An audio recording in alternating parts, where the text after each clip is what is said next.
Romo dan teman-teman sekalian, selamat pagi. Pada hari ini saya akan mempresentasikan hasil kerja saya dalam kaitannya dengan ujian akhir filsafat Cina.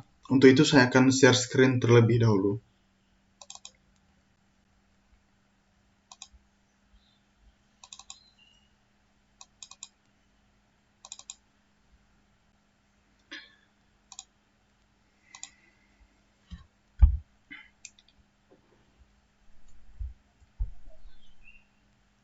Nama saya Agustinus Gustiranda, NPM saya 19048.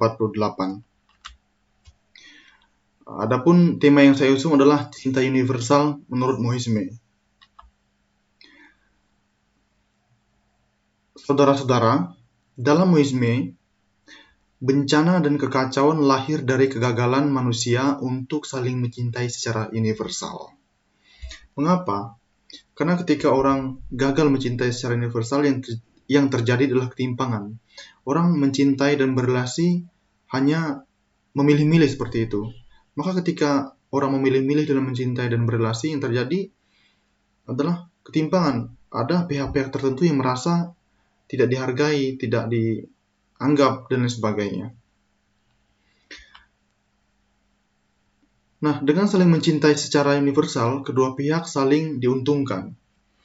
Dalam hal ini saya setuju dengan Mohisme. Mengapa? Karena ketika orang dalam berrelasi tidak pilih kasih, tidak pilih-pilih, atau tidak memandang strata sosial, maka yang terjadi adalah saling diuntungkan. Diuntungkan di sini pertama-tama tidak kita lihat sebagai materi, tetapi lebih pada di sisi kemanusiaan seperti itu. Sisi kemanusiaannya lebih bangkit, lebih bertumbuh, dan lebih dibangun lagi dalam hal yang positif. Karena dia merasa dianggap, merasa dihargai kehadirannya. Maka dalam ini saya setuju dengan Mohisme. Nah, oleh karena itu, keegoisan hanya akan melahirkan kekacauan.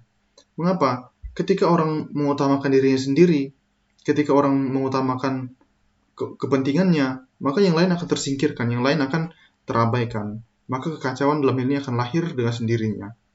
Karena orang tidak lagi mementingkan kepentingan bersama, tetapi lebih kepada kepentingan pribadi dan mungkin kepentingan kelompoknya sendiri seperti itu.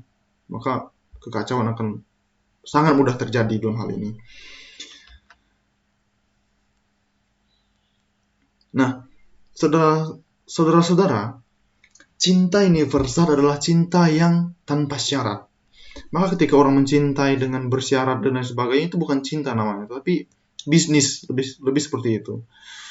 Nah, dalam hal ini kita lihat dalam kacamata Kristen, konsep cinta universal bisa kita lekatkan kepada diri Yesus Kristus. Mengapa? Karena kita tahu sebagai orang Kristen, kita meneladani Yesus dalam segala hal, termasuk dalam hal mencintai. Bahwasanya dalam diri Kristus adalah sang cinta itu sendiri. Artinya Yesus adalah pribadi yang mengutamakan cinta secara universal. Mengapa?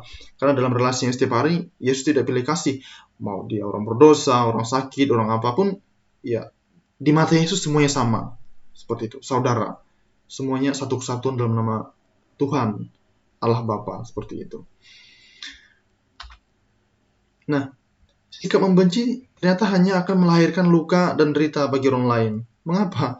Karena ketika kita membenci orang lain, ketika kita bahkan dari benci itu melahirkan penindasan bagi orang lain, yang terjadi adalah luka, derita, dan lain sebagainya. Mungkin luka secara fisik pertama-tama tidak kelihatan, tapi lebih dari itu luka secara kemanusiaan, luka batin, luka psikologis, dan sebagainya.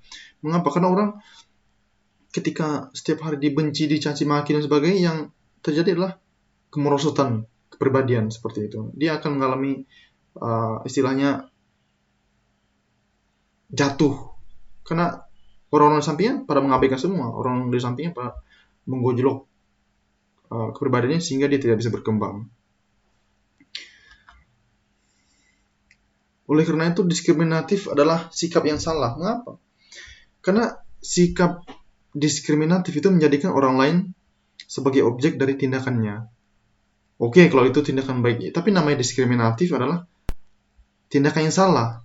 Tindakan yang melanggar norma seperti itu. Maka diskriminatif adalah hal utama yang melanggar keutamaan cinta universal, seperti itu. Cinta universal mampu memandang orang lain sebagai diri sendiri. Nah, ketika orang mampu menanamkan cinta universal dalam dirinya, maka dia akan melihat orang lain sebagai dirinya. Oleh karena itu, dalam dirinya akan tertanam bahwa ya saya akan memperlakukan orang lain seperti yang ingin orang lain lakukan pada saya, seperti itu. Kalau saya ingin diperlakukan baik, ya saya harus memperlakukan orang lain sebaik mungkin, seperti itu. Sekian dari saya, terima kasih.